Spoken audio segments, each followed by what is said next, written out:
A very good morning. This presentation is brought to you by Resonate International with a mission to leverage knowledge worldwide. The topic being covered is courage, the power to stand, pursue, and act. Ladies and gentlemen, courage is more than a fleeting moment of bravery. It is the foundation of resilience, the force that propels one forward when life's storms threaten to break even the strongest spirits. It is not the absence of fear, but the strength to move despite it. In a world filled with uncertainty, trials and injustice, courage is the anchor that steadies the soul, the compass that directs the righteous, and the fire that ignites transformation.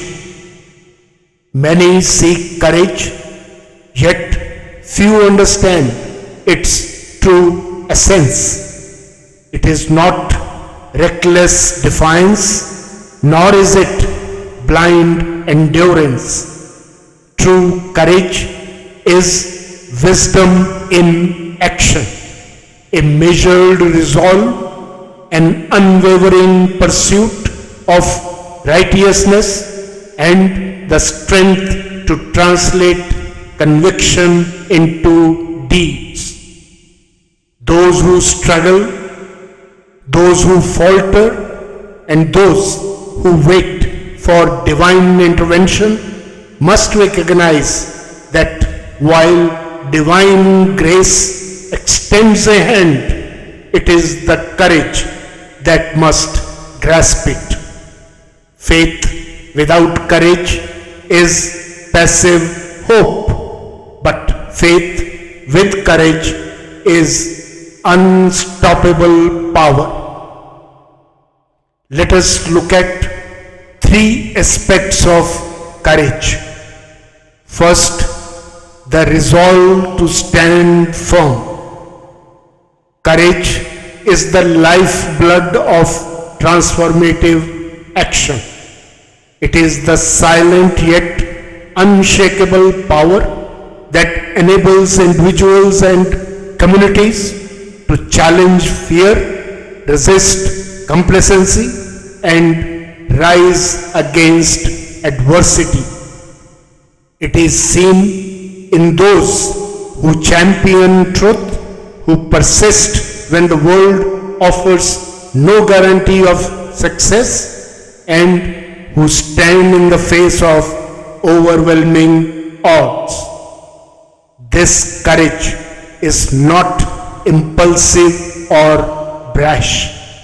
It is thoughtful, measured, and deeply rooted in principles. It manifests in the quiet but unyielding strength of one who chooses to speak truth when silence is easier, one who remains steadfast in values when compromise is tempting, and one who finds the resilience to continue when everything within whispers to surrender.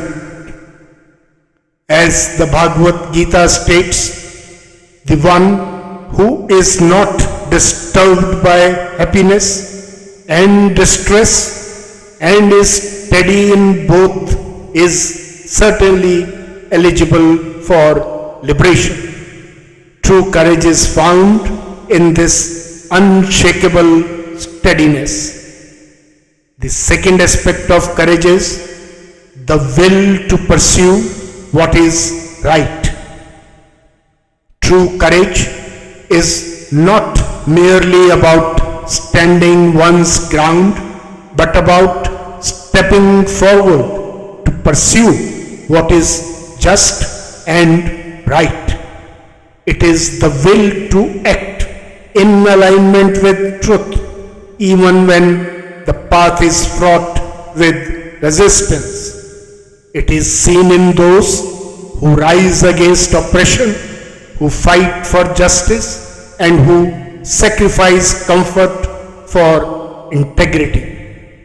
Courage is choosing ethics over convenience, justice over complacency, and collective well-being over personal security. It is knowing that righteousness comes at a cost and yet still pressing forward, not because victory is certain, but because the battle must be fought. Courage does not wait for favorable conditions. It creates them through unwavering action. As Lao Tzu profoundly noted, being deeply loved by someone gives you strength, while loving someone deeply gives you courage. Love for truth and justice fuels the courage to act. The third perspective of courage is the strength to act. Courage is incomplete without action. It is not merely an inner conviction, but an external force that transforms worlds into deeds.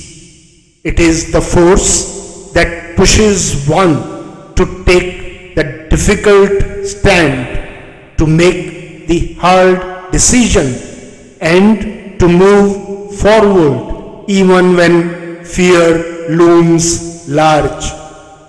It is not confined to grand acts of heroism. It exists in the everyday choices of life. It is in speaking out against injustice, in upholding integrity amidst temptation, and in rising from the depths of despair with conviction that next step, however small, is still a progress. Courage is the bridge between belief and action, between faith and fulfillment. As the Bhagavad Gita states, perform your duty equipoised, O Arjuna, abandoning all attachment to success or to failure. Such equanimity is called yoga. Courage is found in action, free from the fear of outcome. What's the way forward? Courage is not inherited, it is cultivated. It grows in the soil of faith, is strengthened through perseverance, and is sharpened by wisdom. Those seeking courage must first seek the truth, for courage without wisdom is recklessness. They must nurture their spirit with faith, for courage without divine strength falters. And they must act, for courage without action is mere intent. When trials arise, when fear grips the soul, and when the world seems too overwhelming, let courage be the answer. Not reckless defiance, but steadfast resolve. Not blind boldness, but righteous action. Not passive endurance, but purposeful perseverance. As the Mahabharata teaches, even a small act of courage can alter the course of destiny. true strength lies not in waiting for change, but in being the force that brings it.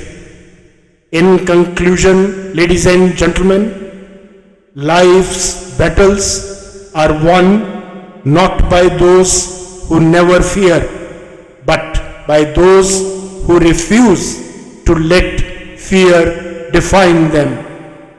Divine wisdom does not call the fearless, it calls the faithful, and through faith, courage is granted. To those struggling in silence, to those waiting for deliverance, and to those searching for a sign, let courage be the sign. Stand firm in truth, pursue righteousness with unwavering will, and act with the strength already placed within. Courage is not merely surviving life's storms, it is walking through them with purpose, faith, and the unshakable knowledge that victory belongs to those who dare to stand, to pursue, and to act. As the Bhagavad Gita reminds, no effort in righteousness is ever wasted, and no obstacle is insurmountable for the one who walks with faith and with courage. Good luck, best wishes, and God bless.